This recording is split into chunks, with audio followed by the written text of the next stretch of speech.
What's up, Game Changers, and welcome to the Game Changers podcast. I'm your host, TJ, aka Mr. Game Changer, and welcome to episode 70 of the Game Changers podcast. Man, 30 away from 100, man. It felt like I've been doing this for a minute, but at the same time, it feels like I'm just getting started. Like, only 70. I should be at like 200, but it's a process right now, man. Welcome, y'all. Welcome. Christmas was just Monday. New Year's coming up, bro. Oh my gosh, man, time is flying. 2024 is here. And I'm getting ready for the cold, man. I know it. First of all, let's just talk about Christmas, bro. The whole day, it wasn't cold at all, bro.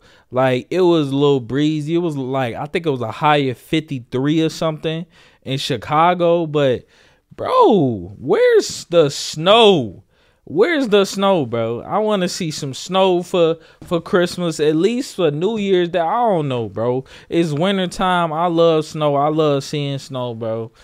You probably thinking, is that why you got on this coat, TJ? I got on this coat because I want to have on this coat. And the destination that I'm at right now, it's a little chilly, but it's okay, man. I'm dealing with any type of weather. You feel me? I'm ready for anything. I'm ready to record, get this content out, and work. I'm working.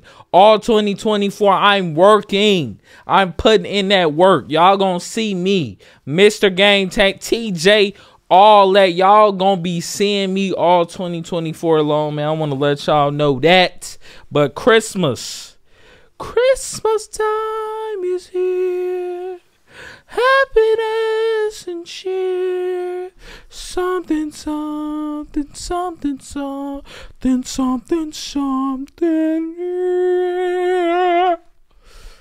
This is my best Charlie Brown Christmas rendition.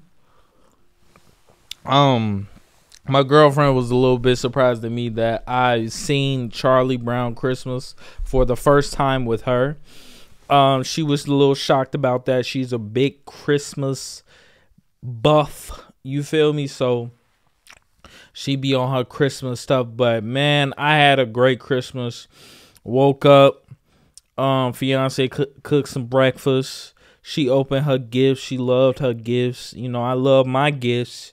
You know, I'm a real simple man. She got me some video games. Been playing them ever since, man. If y'all want to, I don't want to say Call of Duty because I take that serious. So don't hit me up yet about playing Call of Duty because I have to get my feet under me. Like, I used to be good in high school, and that was a minute ago. I know. You like high school? Yes. I was decent in high school. And if I want to get back to that level, I have, like, especially Call of Duty, I take that serious. Like, that's probably my favorite video game ever to play because it's Call of Duty. I mean, Black Ops is my favorite Call of Duty. I grew up on that. So, don't hit me up about that. But any 2K, don't hit me up about Madden. This new Madden 24 she got me. It's a little intricate. The passes, I played a little simulation game. My passes going every which way. I was throwing interceptions. I was getting mad, frustrated. I'm a competitor. Just to let y'all know, I'm a competitor, bro. So it's like, so don't hit me up about Madden, but anything 2K, anything Fortnite, I'm here. She only got me Call of Duty and Madden, so those are the new games I gotta get a little bit more acclimated with. But anybody want that work in 2K? Hit your boy up. Fortnite, you want to work together, get something done. I love Fortnite. I mean, I can't get enough, man. But she got me those. We slept in too. Because the night before, me and my family never did this, but we decided to open most of our gifts the night before. So we went on my parents' house, brother, sister, we all opening gifts. Everybody loved their gifts. We was playing Uno. I can't believe I lost in Uno, bro. First of all, like the universal black thing is to at different functions is to play some type of card game. You know I be seeing on TikTok nowadays it's getting a little bit more creative with the games and stuff you do with your family, but it's at least one card game being played, whether that's Uno or Spades or anything else. Luckily, we played both. So, Uno, I was losing in Uno, bro. I don't know. I believe I'm the best Uno player in the world. That's just my confidence with this. But I was losing in that. But one thing I didn't lose in is Spades. Now, I would not say I'm the best spade player in the world, but I felt like I was playing with him. My dad, oh my God. Shout out to my dad. He was just on a pod a few episodes ago. Boy, oh boy, I learned the game. So it's crazy how, you know, different ways a person can learn how to play something or how to do something. So like just like 2 years ago, I didn't know how to play spades at all, bro. I'ma just keep it a buck with y'all. I ain't been playing spades since I was 8, 9, 10, like some of y'all experienced people out there. So when I start playing, like I played, I think my sister was one of my partners before. My brother was one of my partners before. My mom was a partner with me, but she cut that off quick after I reneged. That was like when I was first getting into it. She's like, I can't play like this, because she come from a different cloth, like South Side of Chicago, real ghetto, real like. They used to play, when they play spades, it was serious. So it's like my mom is like, if you see my mom, she happy, she bubbly. But when it come down to certain games and certain stuff, she don't play. I think that's where I get my competitiveness from, both my mom and my dad. So I have my dad as a partner, and he's exceptional, bro. Like when I be putting down cards, I notice.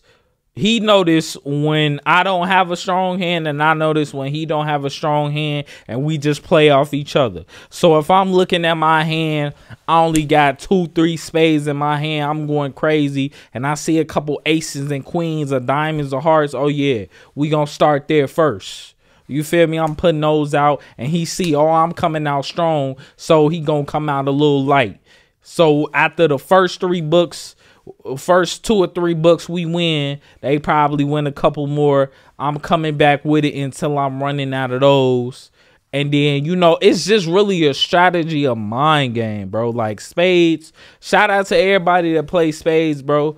It's really a mind game, bro. It's like you really got to be thinking like, what's the next moves, who got what, who you think got what, like by their facial expression. Some people, they can't keep a straight face, bro. And me personally, I'm one of those people that couldn't keep a straight face. I don't think my brother and sister noticed that, because, you know, they was in their own zone and they lost. You know, we was playing best out of like a 5-game series. I think whoever get to 3 first or whatever. Yeah, like a 5-game series. So it's tied up 2-2. We came back at the end and won. They was talking stuff too, but hey, I feel like I'm getting better at spades. So hey, if anybody want to invite me to the little, you know, kickback, little get together and play some spades, I'm down, man. I'm down. And I know it get heated with other people, because black people, knowing black people, man, it can really get like that. But we play spades. Tyler did a little piano. Tyler's learning how to do piano on her own, so she was going crazy. So we did that. I'm mad I couldn't go to church that Sunday because I had to work the Sunday before Christmas, but you know, it's okay because I heard everybody was there. I heard everybody was at church. You know, any of my church goers, like, you know, when it's Christmas time, Thanksgiving, bro, you know, everybody coming back home. You get to see your favorite people. I ain't get to see one of my favorite people. Shout out to you. You know who you are. Shout out to the A to the M to the A to the A to the Look, I'm not even finna say a name on here, but you know, I'm just thinking out loud right now. I'm finna get the pod started. We finna talk about football, basketball, all that. But it's like, I be thinking in my head sometimes, just thinking out loud, like, I don't need to be working Sundays. Because, like, in 2024 is about to come. And we're definitely going to talk about our new year when our next guest comes on Friday. Shout out to Adam this Friday. He coming through. And we definitely gonna get into it because I don't want to be working on Sundays during the New Year. Like, I want to be at church more. I want to be active in church more so I can get closer with God, because like I feel like some blessings be getting blocked sometimes when I don't worship, or when I don't pray, or when I don't just talk to God in general. You feel me? So I feel like those things are necessary, and just like aside from like seeing the people that I ain't seen in a minute, coming back from college, or coming from different states, just like, I don't know, it's something about church, and you know, the way I was raised. So yeah, we need to get back in there. But back to Christmas, went to my grandma's house later that night. We slept in. I was playing the game for most of the day. Went to my grandma's house, saw all the family. Shout out to all the family. Shout out to the grandmas who could still cook. Shout out to the grandmas who can still cook, man. If you got a grandma that can cook, clap it up. Clap it up for all the G-Mas, man. And all the grandmas who can't cook, it's okay to let them know. Hey, grandma, the food ain't tasting like it was tasting. You ain't got your touch like you. Grandma, it's okay. We got these ladies. We gonna let the aunties, the young lady cousins take care of it. You feel me? Even some men cook for, you know, holidays, but mostly it be the women in my family. They be cooking. So shout out to my grandma. She still go throw down, bruh. I had some spaghetti. I had like 3 plates of that spaghetti. I ain't gonna lie to you. I see, because my first plate was a little bit of everything. Then my second plate is the stuff that I really like. And both of those plates had spaghetti on it. And then my third plate was just spaghetti. It was just spaghetti, bruh. So grandma's still throwing down in the kitchen. Shout out to G-Mom. But on Christmas Day, it was some games happening. Now, I want to start with, where should I start? I'm going to start with the game of the day. I mean, I saw Patrick Mahomes and against the Raiders, and it really looked like a poor performance. It really looked like the Raiders were ready for Patrick Mahomes and the Kansas City Chiefs. Travis Kelce was nowhere to be found. Neither was Taylor Swift. I didn't see too many cameos to Taylor. I don't even think they were in Arrowhead, but it don't matter. I heard she traveled too, but I ain't see the cameos. I ain't see no tweets from Taylor. Travis looking a little bad out there. But that game happened. The Eagles versus Giants game happened. I didn't think too much about that. And then I think that was it, other than the Ravens and 49ers. Now, I watched this whole game of the Ravens and 49ers because there were also other games going on in NBA, but we're going to get to that. The Ravens versus 49ers game. So I did a little video with my, what would I call? I'm going to just call him Jeff. My step-grandfather. Or grandfather-in-law, because in-law by law. Okay, grandfather. Look, I'm trying to get this together, because he married my grandma after my real grandfather passed, so it's grandfather-in-law. So my grandfather-in-law, Jeff, we did a video, and I asked him, hey, what is your predictions on the 49ers Ravens game? And he said 49ers. And I, of course, said the Ravens, because I feel like the Ravens just had a better quarterback. The defenses were pretty even, but I'm talking about this pregame. And he said that he's choosing the 49ers because Brock Purdy is the truth. He was saying Brock Purdy get it done. He's such a great quarterback, giving so much praise to Brock Purdy. And I asked him, I'm like, well, if the game was tied up 24-24, close game, 6 minutes left in the fourth, who are you choosing? Like Lamar Jackson for the win or Brock Purdy? He said Brock Purdy. Brock Purdy's a bad man.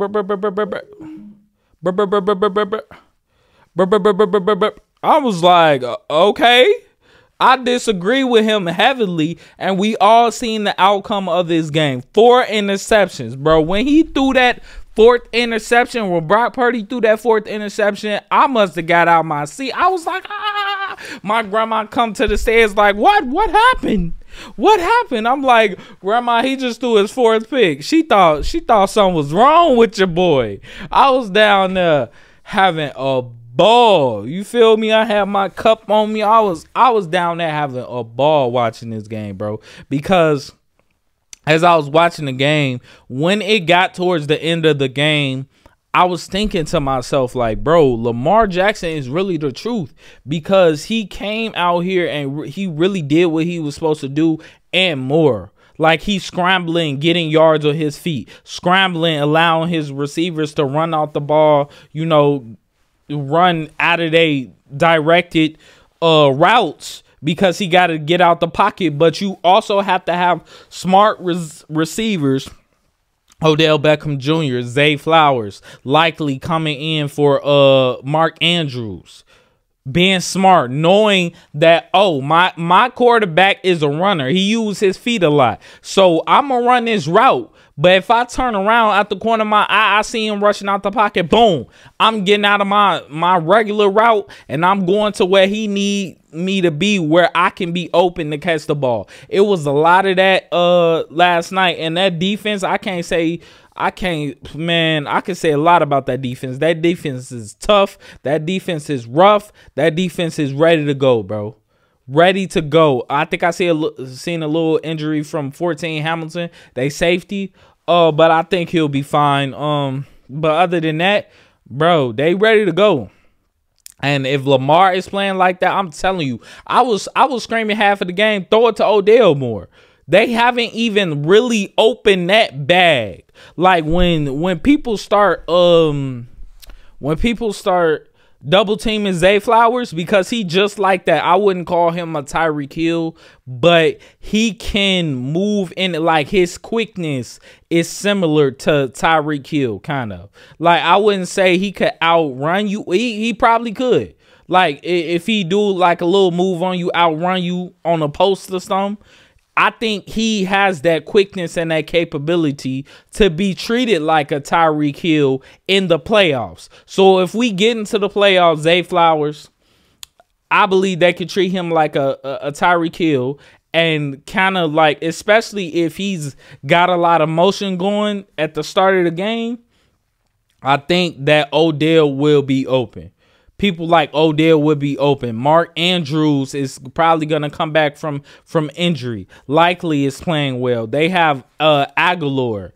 Who else? I'm trying to think of another receiver they got other than Odell. Like, they have weapons. So Odell can easily go get you 7 receptions, 90-something yards in the game and be active. So now when it comes to the fourth quarter, the defensive coordinator got things to really think about.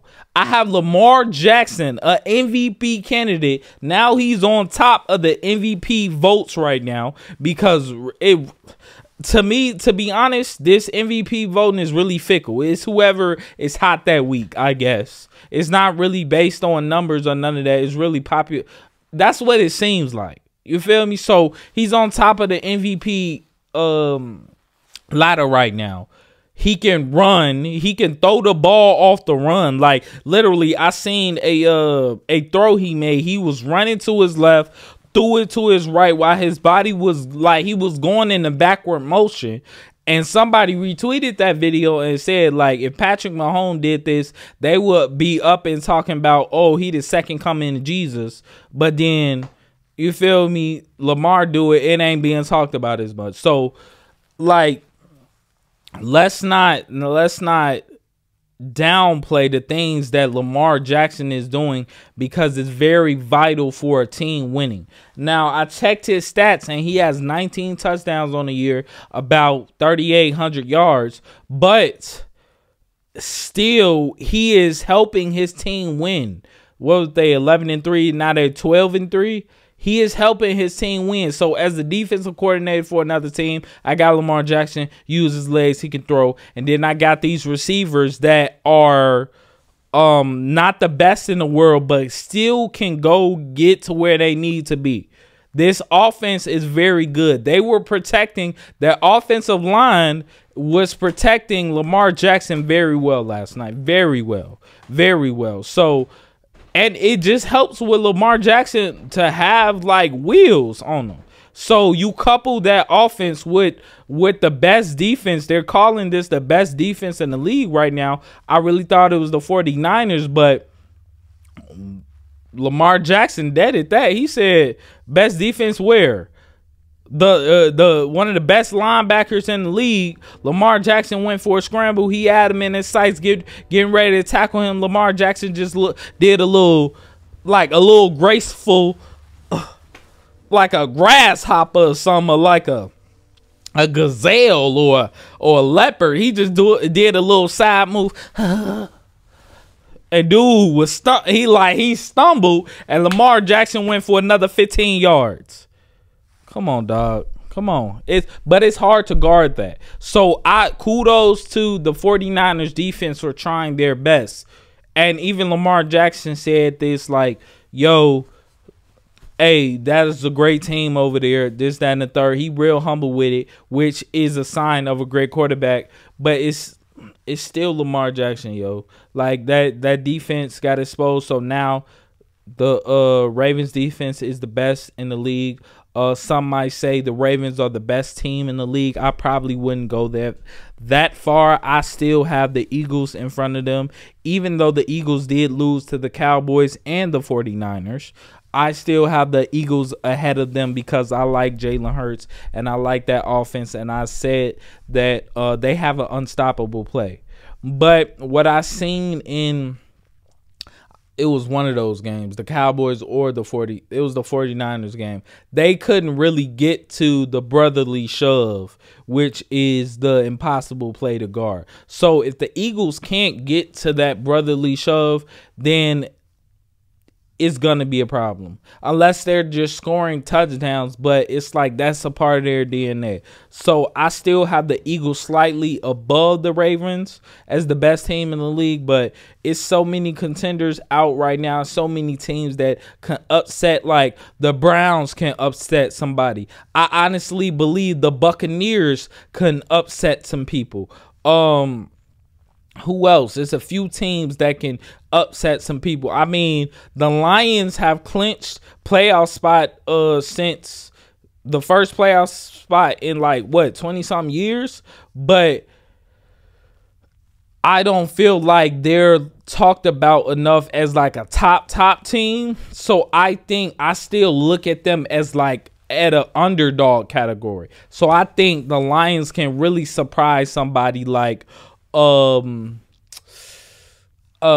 Kansas City Chiefs, of the Dallas Cowboys, the 49ers, San Francisco 49ers. Like, it's a lot of teams that could just come out and surprise you. So I think the NFL is heading in a great direction, a competitive direction. This playoff look is going to be crazy right now. It's going to be crazy. I just want to look at the playoff look because these numbers are crazy. Like, teams are tied for 8-7. The Chicago Bears just beat the Cardinals, but they only got a 1% chance to make the playoffs. Somebody like the LA Rams got to lose. Like, it's crazy out here right now. I think, and I'm really flip-flopping back and forth from the NFL and the NBA because the NBA is just as competitive as the NFL as far as their sports and what they're doing in their particular sports. Like, I think the Browns can upset Miami, a team like Miami or Buffalo. I was watching the Browns with Joe Flacco. Joe Flacco still has an arm. Like, ain't this man like 37, 38? Come on, dog. Why y'all better watch out for the Browns? They 10-5. I'm looking at this. AFC North, Baltimore is leading with 12-3, but you got at the bottom two, Cincinnati and Pittsburgh, both 8-7. The AFC North, the AFC South, Jacksonville, Indiana, and Houston are all tied with 8-7. The Buffalo Bills are 9-6. Jeez. Also, KC is 9-6. AFC West under KC, the Raiders and the Denver Broncos are still fighting. They both 7-8. You got the NFC North, Tampa Bay 8-7, Atlanta and New Orleans 7-8. You got Dallas 10-5. Shoot, that's top heavy with the NFC East. NFC North, you got 7-8. But let's say Minnesota and Green Bay lose and Chicago win. And then what's the name? What I say? The LA Rams have to lose also, bro. Football is gonna be crazy. The playoff scene, NFC West, the 49ers are leading 11-4, but the two that's tied is the LA Rams and the Seattle Seahawks 8-7, bro. We have multiple teams that tied in the same division with the same record. Actually, all of these bottom two teams are tied except for the NFC East and the AFC East. Those two are really top heavy with the Buffalo Bills and the Miami Dolphins and the Philadelphia Eagles and the Dallas Cowboys. But every other division is up for grabs, really. It's really up for grabs. Except for the NFC North, because the Lions do lead 11-4. But Minnesota and Green Bay better not lose. And I might be going to the Bears game on Sunday. It's really going to be live. We going to be live at the Bears game, bruh. Oh, my gosh. But, yeah, Lamar Jackson for MVP. I'm with that always. And they were saying Brock Purdy should have never been in the MVP conversation. You know what I seen from that game, bro? I seen that the 49ers have a system, and Brock Purdy worked well in that system, bro. I'm not going to lie. The man threw 4 interceptions. What are we talking about right now? I shouldn't even be saying anything else but that. I don't want to hear, oh, they were lucky. 2 of them bounced in the air. He threw it. I don't want to hear none of that. He threw 4 interceptions, and he was the leading candidate for NFL MVP. I don't want to hear nothing else about Brock Purdy for the rest of the season. I don't care if they win out. I don't care. I don't care. Brock Purdy is not the MVP. He is not. He don't deserve the award. He just don't. Not in that system. You switch Lamar Jackson and put Brock Purdy on the same team. You just switch quarterbacks. So Brock Purdy is on the Ravens. Lamar is on the 49ers. Come on, dog. 49ers winning that game by at least 2 touchdowns, at least. And the Ravens, come on, bro. I ain't really gotta say too much about that. But the 3 things that I did want to talk about as far as the NBA, because not only the NFL played on Christmas, the NBA played on Christmas, and 3 things I want to take out from 3 games. The Knicks and the Bucks. Jalen Brunson is really him, and I think I've always said this about the Knicks, and there's a lot of NBA teams in the league that's like this. They just need one more piece, and they will be in the Eastern Conference Finals. So I think the Knicks are one more piece away, Donovan Mitchell, from reaching the Eastern Conference Final. I couldn't even talk. The Eastern Conference Final, maybe even the finals, because Jalen Brunson, what he's doing for the Knicks is exceptional. He deserved every cent of that money, and honestly, he's going to go back for more money from the Knicks. You feel me? Unless they know for sure, hey, we can get Donovan Mitchell. Hey, we can get Karl Anthony Towns from Minnesota. So if you're telling me that and you're guaranteed that, okay, let me see that. And then you can get him the money so we can go win this championship. Because the Knicks will be in title contention if they had a Donovan Mitchell or a Karl Anthony Towns. So I think they're just missing one piece. The supporting cast over there in the Knicks, they have a great supporting cast. They have everything but just one more piece. But Jalen Brunson has really been a great leader for this team, and the Knicks are gonna go as far as he takes them. Real life. That was one takeaway. My second takeaway: every time Luka sees every time he see D Book, he just see red. Whenever he see the Suns or and I'm glad this not it for the Lakers, because he got love for LeBron. Every time he see LeBron dapping them, hugging them, they smiling. But every time he see the Clippers or he see the Suns, D Book, oh my gosh, this man see red, dog. He see red. Luka is crazy, bro. Luka is crazy, and he doing it with ease. He's making buckets on these niggas, bro, and laughing, running back down the court. Bro. I'm like, he just hit it tween, drive to the lane, off the left leg, flow to right, and it looked like the easiest thing in the world. Running back down the court, laughing like he just having a good old time, like he just having the best time in the world on Christmas. It's Christmas time. He over here balling, shooting shot. How much he have? Luka Doncic had 50 points and 15 assists and 6 rebounds. 8 from 16 from 3. Jesus. Kevin Durant only had 16. Oh my gosh. Grayson Allen had 32. Jesus!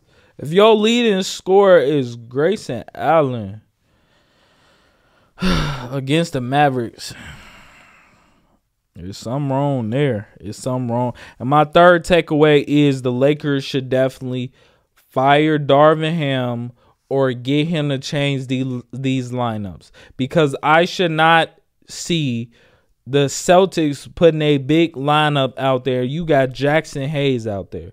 You got Rui Hachimura guarding Porzingis. What are we doing, bro? I want to know that. I'm not saying Rui can't guard Porzingis on a specific possession, but I'm saying overall in the game, bro. Oh, and this is what I'm trying not to get irritated. I'm thinking about it. Me even thinking about it, it's like, just take deep breaths. Darvin Ham, you need to put the right rotations out there, bro. And when I say right rotations, bro, I shouldn't see Jackson Hayes getting more minutes than Christian Wood, bro. That's ridiculous. It's really ridiculous when Christian Wood has shown that he can play defense, he can get rebounds, and also he can make the three consistently, bro, whenever he getting hot. But I'm seeing Jackson Hayes out there guarding a 7-foot Porzingis and him just being scored on easily. The same thing with Rui Hachimura. What is going on with these lineups, bro? I seen a post on Twitter and it said, the Steelers are considering trading Tom Holland. Now, this may not be true at all, but I thought to myself, wait. They can trade coaches in the NFL? Like, I never heard of that. Hold on, let me look this up, because I didn't even fact check it. I was just thinking in my head, if the NFL can trade coaches, the NBA should be able to do that too. Oh my gosh, if we was able to trade coaches, get them out of here. Let's trade. Look, send him to the Pistons. We'll take Monty Williams. Championship. He got experience. He got winning mentality. Championship caliber type. We need him. I'll trade him for Ty Lue. Some can you trade NFL Coaches, let's see. Yes, it is within NFL rules to trade coaches. The league's procedure involves coaches' current team trading his rights to a prospective team interested in hiring them. Once a trade is complete, the coach then has to negotiate a new contract with the franchise they were acquired by. So the NFL can trade coaches. That is crazy. I want to see that in the NBA, bro. You know how wild that would be? You know how wild that would be if we could trade a coach? Oh my gosh, dog. Oh my God. Darvin Ham, you will be out here in the first sign of danger, my guy. And we seeing a lot of danger. We should not be ninth in the West, bro. But also the West is like, it's the wild. They don't call it the Wild Wild West for no reason, bro. It's crazy over there. It's a lot of good teams, but at the same time, bro, the Lakers should be higher. We should definitely trade for somebody. I don't care, bro. We need a scorer and a defender, bro. We need to play defense. Anybody in the league can score the basketball. I want to see my team lock down and play defense like they did against OKC. Oh my gosh, it was 2 different games. 2 totally different games. Watching the Lakers against OKC with the same team they had against the Celtics, and it's not looking like the same game. Oh my gosh. And I know it's the 2 different teams. You got Jaylen Brown and Jason Tatum on one team, and then you got Chet Holmgren and Shea Alexander on another. And the skill levels are a little bit different, but the competitiveness is still the same. Those are 2 still great teams that we played. So why aren't we looking the same, bro? And we definitely have some spurts, but guess what? We can't keep scoring the ball and then letting the other team score the ball, because we're not gonna win. We can score as many points as we can or want to, but if they score the ball, y'all can obviously see that I'm visibly upset, bro. And even when we won the in-season tournament, I'm not gonna lie, that's why I was laughing, bro. I was literally laughing. Like, I took it as a joke because it's cool. In-season tournament is cool. And we would have never hung that banner, bro. The league, Adam Silver, he made us hang that banner. Really, the league made us. I didn't want that banner, and neither did the Lakers want that banner up in the Raptors. We don't hang them type of banners, bro. We hang championship banners. That's why I laughed. Okay, cool. This is good for team morale. But dog, I want to win a championship. That's what I want. That's what I want from the Lakers, and I'm pretty sure that's what LeBron wants, bro. So let's get it done. Whether we need to trade Darvin Ham, whether we need to trade somebody, whether we need to get it done now. Cause I'm tired of watching this. I want to see my team go up 12, 13 games over 500. I want to see them having fun. I want to see them blowing out teams, bro, with our defensive mindset and great offense. Cause y'all, I'm done. Because I'm visibly getting upset and I don't like it. I'm over here. I'm finna flip something, dog. I'm finna flip something for real. But we talked about all the sports. Got all the sports. Christmas out the way. Why is Kanye West apologizing to Jewish people? What's going on? I don't even know what's going on with Kanye. I thought he was having an album come out before the year's up. Now he pushing it to January. What's going on, Ye? I don't know what's going on. Why you keep having to apologize to these people? I'm confused. Like, if you gonna stand on something, stand on it. Stand on it, bro. It said, I sincerely apologize to the Jewish community for any unintended outbursts caused by my words or actions. It was not my intention to offend or demean. Respect it, and I deeply regret any pain I may have caused. I am committed to starting with myself and learning from experience to ensure greater sensitivity and understanding in the future. For forgiveness, it is important to me, and I am committed to making amends and promoting unity. You know what this sounds like, bro? This really just sounds like he needs to get something clear for his album and he needs to get his album out, because it's a couple samples that we was hearing when he was doing all them live performances with Lil Durk, Freddie Gibbs, Future, all them. Was it Future? Was Future there? I think it was Meek Mill. One of those. But yeah, I think he just doing that because he needs to get some songs cleared. I think that's what it is. I mean, Kanye, like, if you really feel like Jewish people is doing black people wrong, or whatever you feel against Jewish people, stand on that. I mean, you keep on flip-flopping. Oh, I'm saying this about Jewish. After Jewish girl.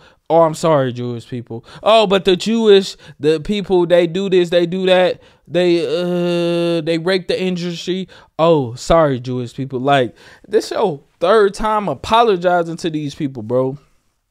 The new phrase today, stand on business. If you gonna stand on business, stand on business. If you not, please be quiet. This is really just an attempt to, because I love Kanye West music, bro. Like, I grew up on Kanye, like, Never Coming Home Again. Hey, do you think about me now and then? Do you think about me now and then? 'Cause I'm coming home again. Maybe we can start again. I met this girl when I was 3 years old, and what I love most, she said, she had so much soul. She said, excuse me, little homie, I know you don't know me, but my name is Wendy, and I like to blow you. Said, come on, bro. Come on. That's the Kanye West that I'm used to, but it's like Kanye, he been tripping, and he really only doing this to get songs cleared, bro. He apologizing to Jewish people, because, you know, a lot of Jewish people own a lot of music, and he trying to clear some music, and he trying to get this album out. It's really a rollout for the music. I don't really think he sincerely believe this, because he didn't say so much stuff against Jewish people, but not really the people in general, just the institution, because Jewish people have been doing, how can I say this? In the music industry, Jewish people have been in control over black music when they necessarily shouldn't be, taking certain actions that don't have the best interest of black artists or the people who actually create the music. So, I mean, he said some stuff that I've agreed with in the past, but a lot of stuff Kanye say, I really don't agree anymore, because I don't know what's going on with him. I don't know what type of headspace he's in. It looks like it goes up and down depending on the season, depending on if he's making music or not, depending on if he's trying to roll something out or not. I don't know.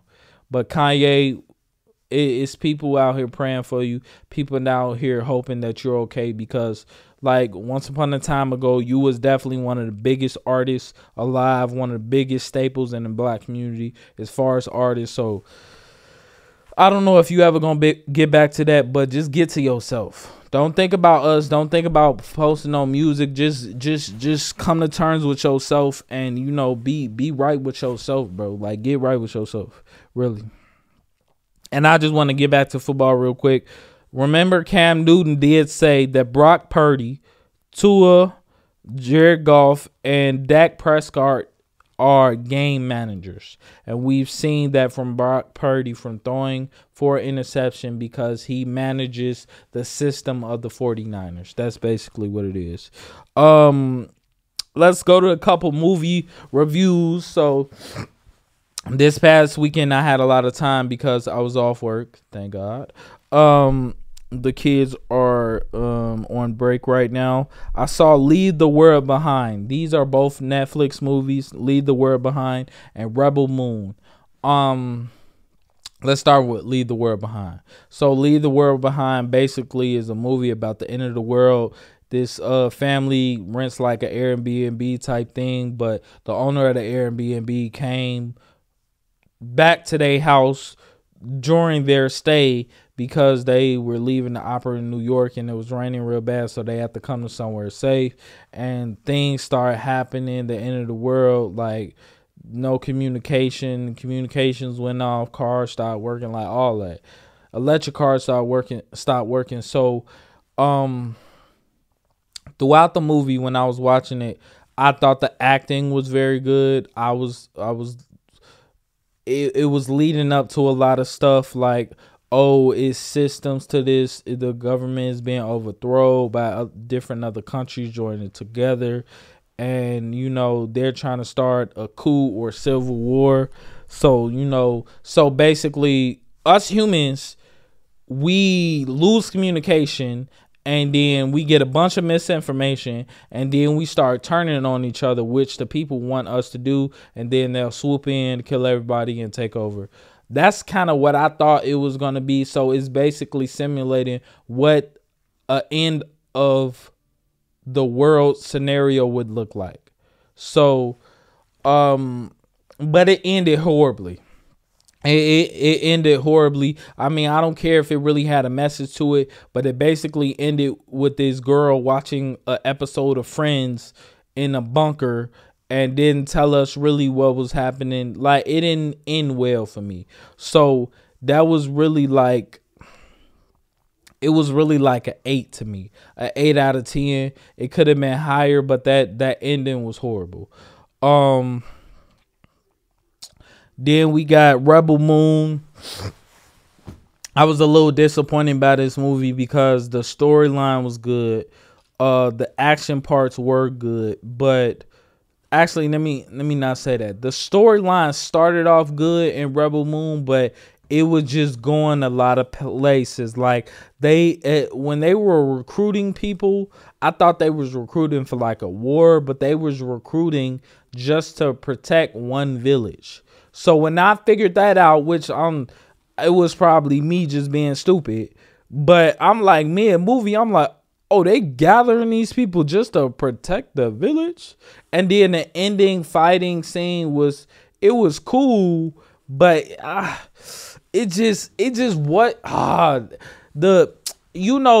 sometimes when the trailer for the movie be so good and then the movie don't be as, you get what I'm saying? It was a lot of things in the trailer, and I think because this is part 1 of the 2 movie series, so I think for me personally the second movie is going to be better, but this movie was a 7.5 out of 10. I do recommend everybody going out on Netflix and watching Rebel Moon and Leave the World Behind. They were good movies, but they weren't to the caliber which I thought they were going to be. And the ending of Leave the World Behind just messed up the whole movie for me. It took it down a lot. So those are my reviews on those 2 movies. Mike Epps buying the block back. Shout out to Mike Epps, bro, because he bought his block back that he used to grow up in, that was like, it looked like the hood. He bought it back, redid all the houses. Now it looked like a wealthy neighborhood, bro. It looked like a neighborhood you would want to move into. Shout out to Mike Epps, bro, really, because it's like you don't really see like major celebrities. Like Mike Epps is a major celebrity. He's been in great movies, a great stand-up comedian. He's hilarious. Like, he's been in a few TV shows. Like, he's an A-list celebrity. So, for him to use his own money and resources to rebuy these houses and redo all, like, I mean, the houses on this side and the houses on this side are all redone by Mike Epps and his wife. So, I really want to clap it up for Mike Epps because, it takes a lot to do that. It takes a lot of energy, time, money, and really dedication. Like, it just by looking at it and seeing Mike Epps smile while walking down the block that he rebuilt, like, this was something he really wanted to do, and it was worth him doing this. So shout out to Mike Epps, bro. One of my favorite comedians, bro. He bought back the block. Kobe green and red shoes, I'm getting them. That's all. I put that down because I'm seeing them everywhere and I'm getting them. If anybody want to get me I'll take green or red. You feel me? I prefer red. I like the red Jones, even though green is my favorite color. If anybody want to get me those for a late Christmas gift, the Kobe Grinches, Kobe 8s, come on, man. Get them for me. Please. I ain't begging. But look out for your boy. Look out for your boy. But that's all I got for y'all today. I appreciate y'all support. I appreciate y'all watching, man. The most important thing in this world is for you to try to help others. I forgot the quote. It's been a minute. See, this will happen when you take a break from podding. You just start forgetting stuff that you not supposed to forget. But I'm definitely being more consistent as we go into the new year, because like they say, new year, new me. That's a little cliche, but it's definitely gonna be a new TJ for sure. But the most important thing in this world is to try to help other people do what they want to do, or do what they dreams are set out to be, because one little bit of inspiration can go a long way, y'all. And remember that. Mr. Game Changer signing out.